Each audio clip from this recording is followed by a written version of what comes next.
Hello beautiful, welcome and welcome again to this channel. Today I'll share with you how I made this beautiful shirred or smoky triple layered ruffle dress. The step-by-step tutorial I shared is going to be so easy for you to follow. This dress is super beautiful and easy to make, so if this is what interests you, then stay tuned. Here are the materials that I used to make this dress. I have 4 yards of lightweight crepe fabric, the one that almost looks like chiffon, but it is not chiffon, it is crepe but it's lightweight, and I have it in 4 yards. I have matching thread, and I have 2 elastic threads that we'll be using for the shirring or the smoky part. This thread is elastic and I used 2. I barely managed it anyway. So I have my tape for measuring, scissors for cutting, and of course your sewing machine. So let's get started. First, I'll fold my fabric into 2 for the cutting of the upper part. For the off shoulder, I took away 8 inches, which is actually my chest line. So I will be placing my tape at 8 inches away from the fabric. Then I'll go ahead and mark the full length of the upper part. So the length I want for the upper part is actually 20 inches. But because we'll be sharing this, the thread have a way of gathering or reducing the length. I'll be adding 2 inches to it. So instead of 20 inches, I'll be using 22 inches. So place my measurement tape away by 8 inches and then mark 22 inches right there. So I'll be needing ½ inch to join the top part to the skirt part, and also 1 inch to hem the chest line. Like I'll fold in half and half and stitch. So I'll be adding extra 1.5 inches for joining the upper part to the skirt part and 1 inch for hemming the chest line. I hope you got what I'm trying to explain. So I'll go ahead and mark 1.5 inches and then extend the line. To draft out the upper part, I folded my fabric into 2. This is going to be for the front part alone. So I'll take my measurements with my biggest circumference. My biggest circumference is my hips. So my hips is 46 and I'll be dividing 46 by 4. 46 divided by 4 is 11.5. I'll go ahead and mark it right here. Then I'll be adding extra 5 inches for ease, so that by the time I am done shirring the dress, I'll be able to wear it freely. Same thing I marked at the top, I'll mark on the down parts. Okay, I'll mark it and then extend the line straight and cut it out.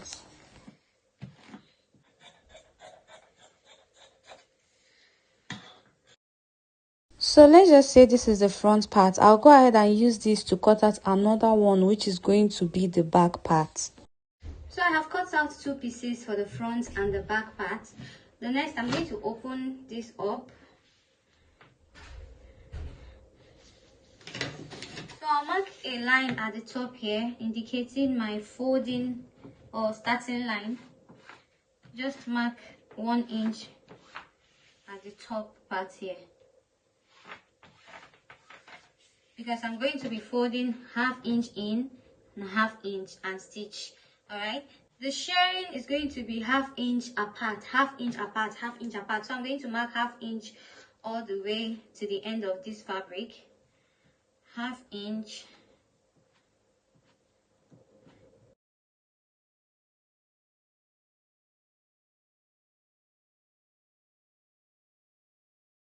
After marking the ½ inch to the end of the fabric, I'll go ahead and extend the lines. Here you can see that the lines have been extended. Okay, now I'll go ahead and hem the chest line by folding ½ inch in and ½ inch and then top stitch.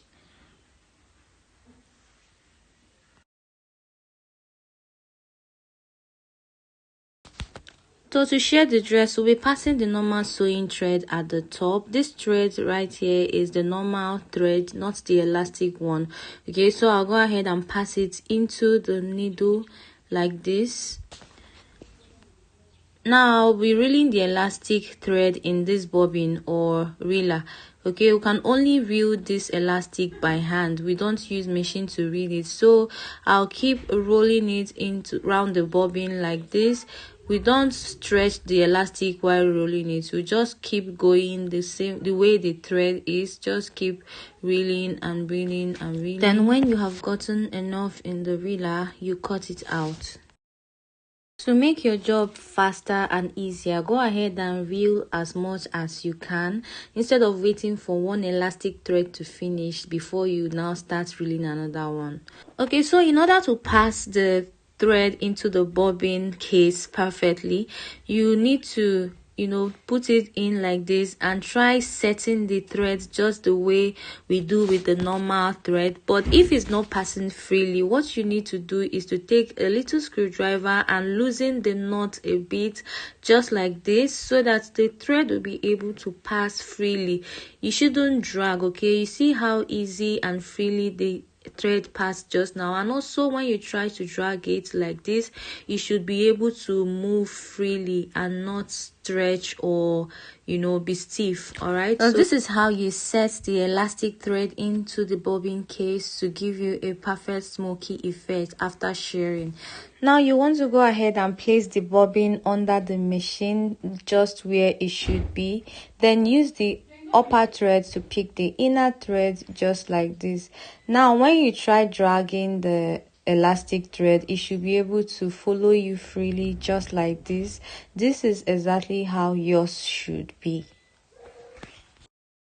So now I'm going to start shirring the fabric patiently, one line at a time. Okay, just keep going. When you get to the end, no need to cut out your thread, just pivot, turn it around like this and continue on the next line.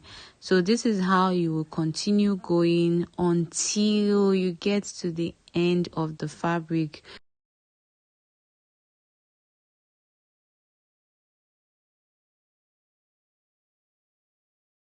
If you're getting value from this video and you're yet to subscribe to this channel, kindly hit the subscribe button and please like this video. It is completely free and trust me, you'll be helping boost the algorithm of this video to reach more people who may be in need of it. Thank you for your support.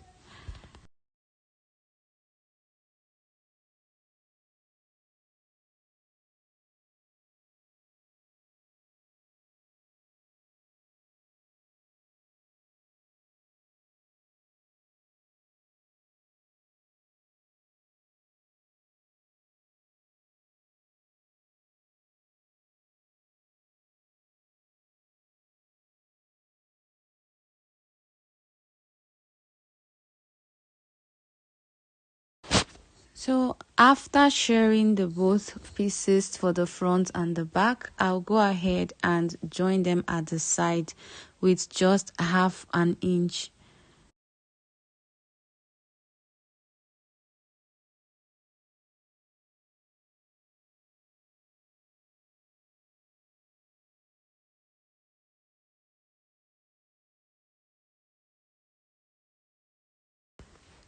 So now our top part is ready. If I go ahead and take the measurements, like I said earlier, you'll notice that it has become shorter. It's now at 21 inches and I have not even joined it to the lower part already. Okay, so for the lower part, this is going to be the ruffle base. I cut this ruffle base at 15 inches length, though it's going to be shorter than the real ruffle. It should be inside. Okay, so the ruffle is going to complete the full length of the dress, so I minus the top part from the full length of the dress and the remaining is what I'll be using to cut the down part. Now I'm going to fold this into two as if we want to cut a normal skirt. Fold into two and then fold again, making 4 folds. So I measured my hips divide by 4 and marked it, and then I added extra 4 inches. This part is supposed to be free as well because we will not be adding zipper. Okay, so my hips divide by 4 plus extra 4 inches. That is the measurement for this part, and the length is 15 inches. This is where we'll be gathering the ruffle we will be ruffling the gathers. Don't mind me. First, I'm going to hem the border of this ruffle base, or should I say the skirt. Hem it from beginning to the end. So when you open this ruffle base and measure from beginning to end, it's actually 60 inches, okay? Now for the 3-tier ruffles, the one that is going to be on top, that is the first layer, I cut it at 60 inches times 3, while the other 2 that will be coming under it, I cut them at 60 inches times 2. The first one is actually supposed to be fuller, that is why the length is longer, and I cut them all at 8 inches length. So these are the 3 that I'll be gathering on the ruffle base. I am going to first of all hem all of them. The 3 layers that I have cut out, I will hem all of them at the bottom.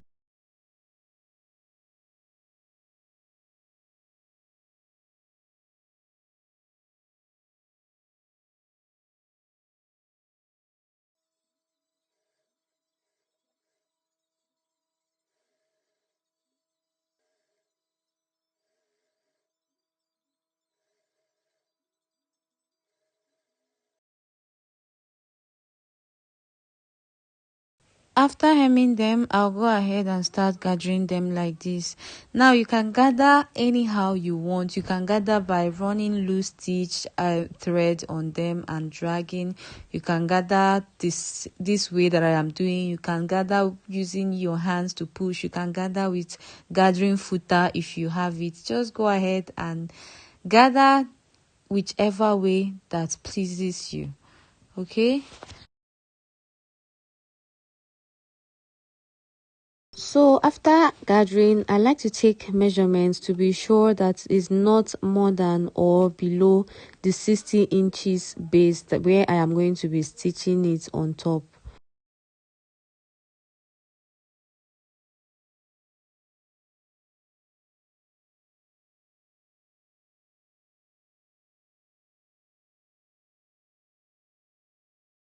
I have gathered all the 3 of them, and this is what they look like. You can see how bouncy and fluffy they are. The next step is for me to go ahead and sew the ruffles to the base. I'll be stitching the last ruffle first, but before I do that, I'll fold the base into 2 and place the ruffle on top of it. I'll take measurements of 17 inches.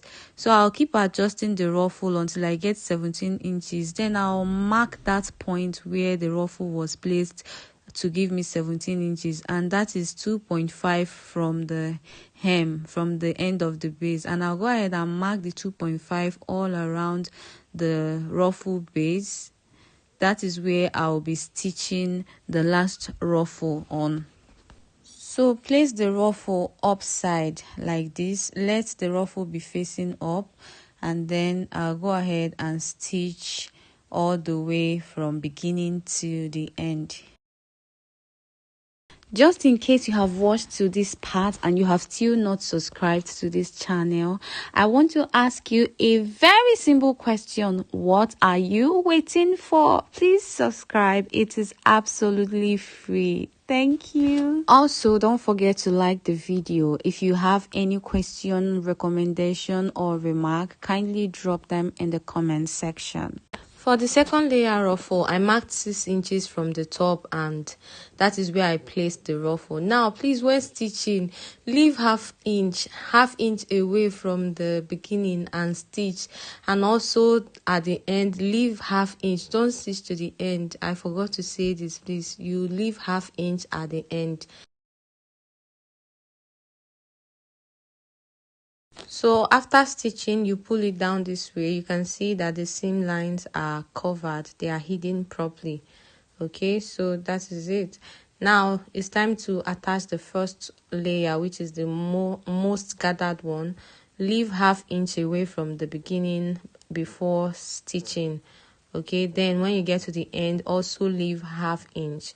All right, I'm done attaching all the layers. Now I'm going to pick for that half inch that I left on one side of the ruffle and match to the other side, one end and match to the other end, and I'm going to stitch it close, like we are basically stitching close the back of the ruffle, just like I am doing right here. Then I'll repeat the same process with all the 3 layers. After joining the ruffles each by each, I'll now join the base as well. Join it the same way we'll join the ruffles, and that's it.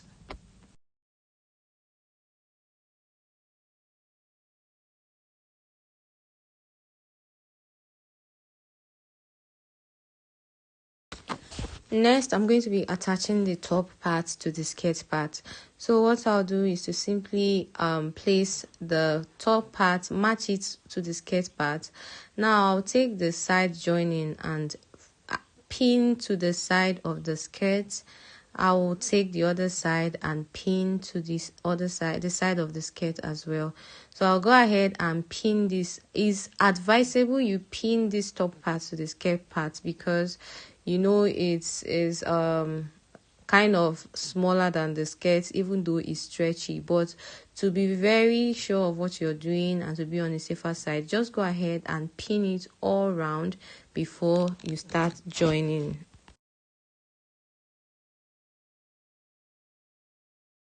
Once you've been able to pin it all around, you just stitch with ease.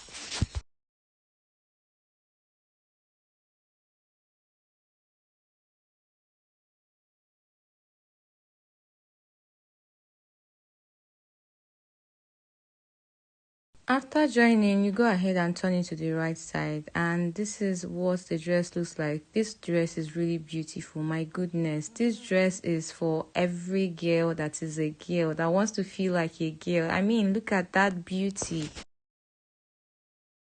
This is for the strap. I have cut this at 25 inches length and 8 inches width. You can make yours longer if you want. It all depends on your fabric and your preference. So just put it together and stitch close the ends.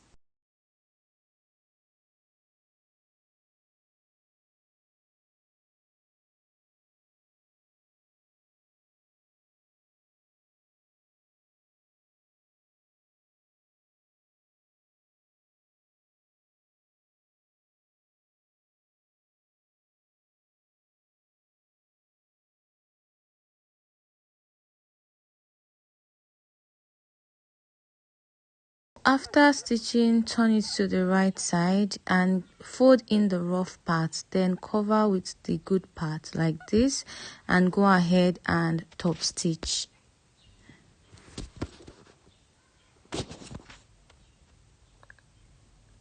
So you fold in the rough part, then cover with the clean part like I am doing in this video. Then you top stitch all the way from beginning to end, from the top to bottom.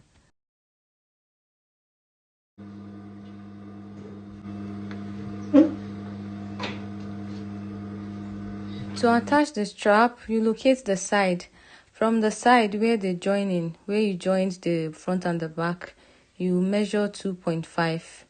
Measure 2.5 and place the strap from that 2.5 point and pin it down. Turn to the other side, mark 2.5, place the strap on that 2.5 point and pin it as well. Then go ahead and stitch.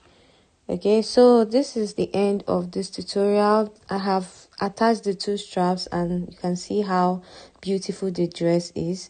I hope you got value from this tutorial. Please don't forget to like, share, subscribe to the channel if you're yet to, and I hope to see you in the next video. Bye.